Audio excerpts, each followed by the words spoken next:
네, 오늘 제목은 제사장의 요건이라는 제목으로 레위기서 8장 22절에서 36절의 말씀을 가지고 함께 나눠보도록 하겠습니다. 베드로전서 2장 9절에 보면은 그러나 너희는 택하신 족속이요 왕 같은 제사장들이요 거룩한 나라요 그의 소유가 된 백성이니 이는 너희를 어두운 데서 불러내어 그의 기이한 빛에 들어가게 하신 이에 아름다운 덕을 선포하게 하려 하심이라. 이렇게 기록하고 있습니다. 이 말은 그리스도 예수 안에서 우리 모두는 다 왕 같은 제사장들이라는 것입니다. 그런데 혹자는 말하기를 그것은 구약에서나 있는 말이고 지금은 제사장들이 목회자만을 가르치는 것이 아니냐고 그렇게 말을 하기도 합니다. 그러나 그렇지 않다는 것입니다. 예수 그리스도를 구주로 고백한 사람은 다 제사장들이라는 것입니다. 제사장이란 하나님께서 특별히 부르셔서 하나님의 일을 위탁받은 사람입니다. 그 하나님의 일이란 하나님과 사람 사이를 중재해 주는 일입니다. 그런데 왜 중재를 해야 하냐면 우리 인간은 죄로 말미암아 하나님과 관계가 끊어졌기 때문입니다. 그런데 중재하는 방법은 제사를 통해서입니다. 지금의 예배입니다. 이 예배는 거룩을 위해서 하나님께서 우리를 만나주시기 위해서 만드신 방법입니다. 그래서 이 제사를 통해서 우리의 죄가 짐승에게 전가되어 짐승이 대신 죽음으로 우리 모두는 죄 용서를 받게 된다는 것입니다. 그리고 하나님은 그 피로 말미암아 우리를 죄 없다 하시고 받아주시고 우리와 관계를 하신다는 것입니다. 그래서 구약에서는 반복적으로 짐승과 곡식으로 제사를 드렸습니다. 그러나 이제 신약에 와서 예수 그리스도가 십자가에서 죽으심으로 그 피로 말미암아 영원하고 완전한 제사가 드려졌기 때문에 우리의 죄가 단번에 사함을 받았고 우리 모두는 영원한 구원에 이르게 되었다는 것입니다. 그러므로 제사장의 임무는 그 은혜에 감사함으로 생명을 살리는 일을 하는 것입니다. 그리고 그 일을 하는 사람들이 그리스도인들이며 제사장들이라는 것입니다. 그러면 우리 모두가 제사장으로 살아가려면 어떠한 요건을 갖추어야 할까요? 오늘 본문을 통해서 살펴보도록 하겠습니다. 오늘 본문 전체의 줄거리는 제사장 위임식에 관한 내용과 절차입니다. 첫째로 온몸이 성결해야 한다. 온몸이 성결해야 한다. 22절에서 29절까지를 보면 또 다른 숫양 곧 임식의 숫양을 드릴세 아론과 그의 아들들이 그 숫양의 머리에 안수하매 모세가 잡고 그 피를 가져다가 아론의 오른쪽 깃뿌리와 그의 오른쪽 엄지손가락과 그의 오른쪽 엄지발가락에 바르고 아론의 아들들을 데려다가 모세가 그 그 오른쪽 깃뿌리와 그들의 손에 오른쪽 엄지손가락과 그들의 발에 오른쪽 엄지발가락에 그 피를 바르고 또 모세가 그 피를 제단 사방에 뿌리고 그가 또 그 기름과 기름진 꼬리와 내장이 덮인 모든 기름과 강토풀과 두 콩팥과 그 기름과 오른쪽 뒷다리를 떼어내고 요와 앞 무교봉 광주에서 무교봉 한 개와 기름 섞었던 한 개와 전병 한 개를 가져다가 그 기름 위에와 오른쪽 뒷다리 위에 놓아 그 전부를 아론의 손과 그의 아들들의 손에 두어 요 앞에 흔들어 요제를 삼게 하고 모세가 그것을 그들의 손에서 가져다가 제단 위에 있는 번제물 위에 불사르니 이는 향기로운 냄새를 위하여 드리는 위임식 제사로 여호와께 드리는 화제라. 이에 모세가 그 가슴을 가져다가 여호와 앞에 흔들어 요제를 삼았으니 이는 위임식에서 잡은 수량 중 모세의 몫이라. 여호와께서 모세에게 명령하심과 같았더라. 이렇게 기록하고 있습니다. 22절에서 24절을 보면은 위임식 때 숫 양을 잡지요. 그리고 아론과 그의 아들들이 그 머리에 안수하지. 아론과 그의 아들들 대신 숫 양이 죽는다는 것이죠. 그런데 잡는 것은 23절에 보면 모세가 잡고 있죠. 원래는 이 행위를 당사자 자신이 해야 하는 것이지만 위임식 때에는 지금 모세가 다 해주고 있는 것입니다. 지금은 제사장이 없는 상태라 모세가 제사장 역할을 해주면서 제사장 위임식을 하고 있는 것입니다. 모세가 지금 하나님과 관계를 맺어주는 중재자 역할을 하고 있는 것이죠.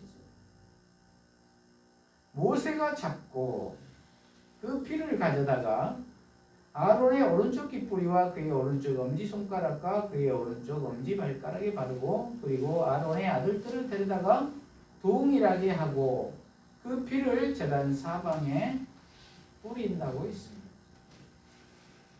이것은 무슨 의미입니까? 그것은 전체를 다 드린다는 의미입니다. 왜 이러한 행동을 하느냐면 사물의 뿌리나 끝은 가진 접촉에 의해 더럽혀진다는 관념 때문입니다. 그래서 대표성을 지닌 그 신체 부위에 피를 발라 씻어내면 상징적으로 몸 전체가 씻기는 의미를 갖게 된다는 것입니다. 그리고 피를 제단 뿔에 바른 것도 이러한 이유에서입니다. 이렇듯 온 몸을 정결하게 하여 온 마음으로 섬기는 것이 제사장이라는 것입니다. 이것은 몸 전체로 하는 모든 일과 모든 영역과 모든 시간이 하나님께만 속한 거룩한 것이 되어야 한다는 것을 보여주고 있습니다. 저와 여러분은 어떻습니까? 교회에서와 가정에서 또는 일터에서의 모습은 어떻습니까? 동일하게 거룩해야 할 줄로 믿습니다. 거룩이란 구별된다는 것입니다. 구별된 거룩이란 모든 영역에서 예수 생명으로 사는 것입니다. 왜냐하면 예수 생명은 곧 성령이시며 거룩하신 하나님 자신이기 때문입니다. 두 번째로는 화목제와 소제와 관유로 성별한다는 것입니다. 25절부터 보면 위임식에서는 숫 양의 화목제로 드립니다. 화목제는 하나님과 이스라엘이 화목을 이루고 더욱 가까워지게 하는 제사입니다. 화목제를 드리는 경우는 세 가지입니다. 감사로 드리는 예, 서원하여 드리는 일, 자원하여 드리는 일입니다. 이것은 우리의 신앙생활에서 감사 헌금과 같은 의미가 있습니다. 그러므로 화목제에서 기억해야 할 규례는 두 가지입니다. 그것은 나눔과 정결입니다. 그리고 화목제의 특징은 기쁨과 즐거움입니다. 하나님과의 관계뿐 아니라 사람과의 관계에서도 그렇습니다. 그래서 오늘날 구약의 화목제는 예수님의 십자가를 가리킵니다. 십자가의 화목제로 우리는 하나님 앞에 가까이 나오게 되었습니다. 예수님이 십자가에서 우리 대신 죽어주심으로 하나님과 우리가 화목하게 된 것입니다. 그리고 화목제에서는 기름과 두 콩팥과 강껍불은 떼어서 제단에서 태웁니다. 기름은 구약에서 생명과 복을 상징합니다. 그래서 가장 아름다운 부분을 하나님께 구별하여 드린다는 의미가 있습니다.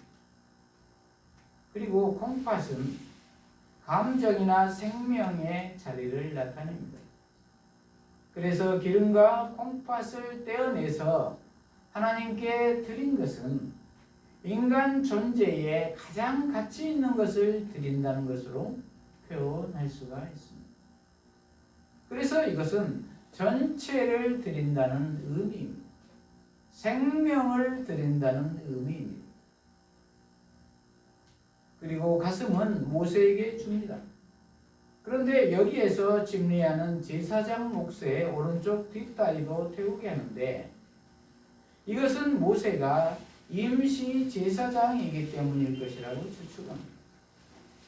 그리고 누룩이 섞이지 않는 떡과 과자와 전병을 소제물로 드리고 누룩과 꿀은 섞지 않게 합니다. 이 모든 것을 요제로 하나님께 드립니다.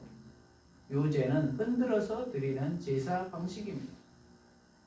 그리고 관유와 제단의 피를 아론과 그의 아들들의 옷에 뿌려서 정화하고 성화합니다.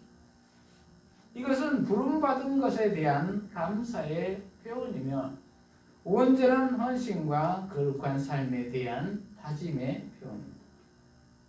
그러므로 우리 모두는 그리스도인으로서의 삶이나 사역자의 삶이 그리 녹록하지는 않지만 그것은 이미 축복이니만큼 우리 모두는 그것을 축복이 되게 해야 할 줄로 믿습니다.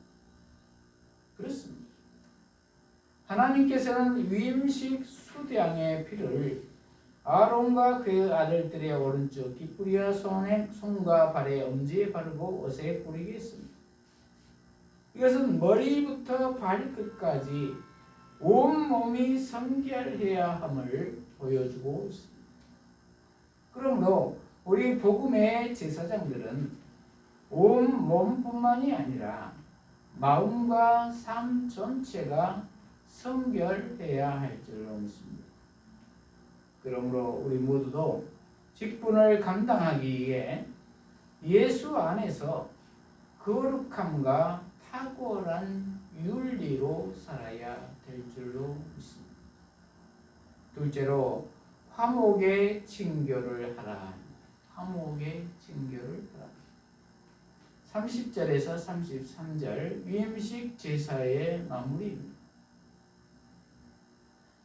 30절부터 보면 모세가 관유와 제단 위에 피를 가져다가 아론과 그의 옷과 그의 아들들과 그의 아들들의 옷에 뿌려서 아론과 그의 옷과 그의 아들들과 그의 아들들의 옷을 거룩하게 하고 모세가 아론과 그의 아들들에게 이르되 내게 이미 명령하시기를 아론과 그의 아들들은 먹으라 하셨은지요 너희는 회막문에서 그 고기를 삶아 위임식 광주리안의 떡과 아울러 그곳에서 먹고 고기와 떡의 나머지는 불사를 찌며 위임식은 이래 동안 행하나니 위임식이 끝나는 날까지 이래 동안은 회막문에 나가지 말라. 이렇게 기록하고 있습니다. 위임식의 마무리 절차는 기름과 피를 뿌리는 의식과 공동 식사의 절차로 이루어집니다. 먼저 모세는 관유와 피를 아론과 그의 아들들의 옷에 뿌려서 제사장 의복을 거룩하게 합니다. 이렇게 제사장의 의복에 기름과 피를 뿌리는 의식은 이 의복을 정결하게 하는 의미와 하나님께 속한 것으로 하나님께 성별되게 함의 의미가 있습니다. 그리고 관유와 피는 따로 뿌려진 것이 아니라 혼합되어 뿌려질 것으로 추측합니다. 여기에서도 대상을 거룩하게 만드는 핵심 요소는 기름이라는 것에 주목해야 합니다. 피 뿌리기는 정화력을 갖지만 기름 뿌리기는 그보다 높은 성화력을 갖는다고 합니다. 그리고 위임식은 원래 화목제이기 때문에 제사장은 가슴과 오른쪽 넓적다리를 갖고 나머지는 가족과 이웃들과 더불어 나누어 먹는데, 이번 위임식에서는 모세가 가슴만을 취하고 오른쪽 넓적다리는 제단에 태워 하나님께 드리게 되는 것을 봅니다. 그리고 나머지 고기 부위는 아론과 자손들의 몫으로 돌립니다. 그리고 무교봉 강줄에 남은 떡과 과자도 제사장들이 갖습니다. 원칙대로라면 그 태우고 남은 소재물들도 다 모세의 몫이어야 하는데, 위임식에서만은 남은 소재물을 아론과 아들들이 먹었습니다. 그렇습니다. 이렇듯 위임제 제물은 일부를 하나님께 드릴 뿐 아니라 모세와 제사장들이 함께 나누어 먹습니다. 이것은 제사장들이 먼저 하나님과 화목의 친교 속에 살아가야 한다는 의미입니다. 이렇게 내가 먼저 하나님과 화평을 누릴 때 공동체의 화평을 도모할 수 있다는 것입니다. 그러므로 우리 모두도 세상의 요란을 떠나 하나님과의 은밀한 친교 속에 머물러야 할 줄로 믿습니다. 저와 여러분은 지금 하나님과 은밀한 친교 속에 계십니까? 아니면 불편한 관계 속에 계십니까? 먼저 골방에서 기도함으로 하나님과 관계를 화목하게 하시기를 바랍니다. 그러할 때 이웃과의 친교도 이루어질 것입니다. 실제로 말씀에 순종하라니, 말씀에 순종하라. 34절에서 36절입니다. 오늘 행한 것은 여호와께서 너희를 위하여 속죄하게 하시려고 명령하신 것이니 너희는 철주야를 회막문에 머물면서 여호와께서 지키라고 하신 것을 지키라. 그리하면 사망을 면하리라. 내가 이같이 명령을 받았느니라. 아론과 그의 아들들이 여호와께서 모세를 통하여 명령하신 모든 일을 준행하니라. 이렇게 기록하고 있습니다. 오늘 위임식에서 행하라고 한 것은 제사장들을 속죄하게 하시려고 명령하신 것이라는 것입니다. 그러므로 너희는 위임식이 끝날 때까지 밤낮 7일 동안을 회막문에 머물면서 여호와께서 지시하신 것을 지키라는 것입니다. 회막문에서 나오지 말라는 것입니다. 그리하면 사망을 면할 것이라는 것입니다. 그래서 아론과 그의 아들들이 그 명령을 준행하였다는 것이지. 그렇습니다. 이렇듯 위임식은 7일 동안 지속되었습니다. 이 기간 동안 제사장들은 성막을 떠나지 않고 명하신 규례를 이행해야 했습니다. 왜냐하면 철저한 순종만이 사망을 면할 수 있었기 때문입니다. 그러므로 백성을 생명으로 이끌기 위해 제사장은 먼저 철저한 순종의 본을 보여야 할 줄로 믿습니다. 저와 여러분은 어떻습니까? 성경 말씀으로 세미하게 들려오는 소리에 순종하십니까? 아니면 애써 무시하십니까? 순종하는 저와 여러분이 되시기를 바랍니다. 말씀을 마무리합니다. 거룩함은 온전함이고 그 바탕은 순종입니다. 순종 없이 성화 없고 성화 없이 사명을 감당할 수가 없습니다. 저와 여러분은 왕 같은 제사장으로서 정체성이 확고하십니까? 세상을 화목으로 이끄는 직분을 감당하기 위해 우리 모두는 온 몸과 온 마음과 온 삶으로 순종해야 될 줄로 믿습니다. 그리하여 나의 기쁨의 징표가 나와 세상을 치유하는 힘이 되시기를 축복합니다. 기도하십시오.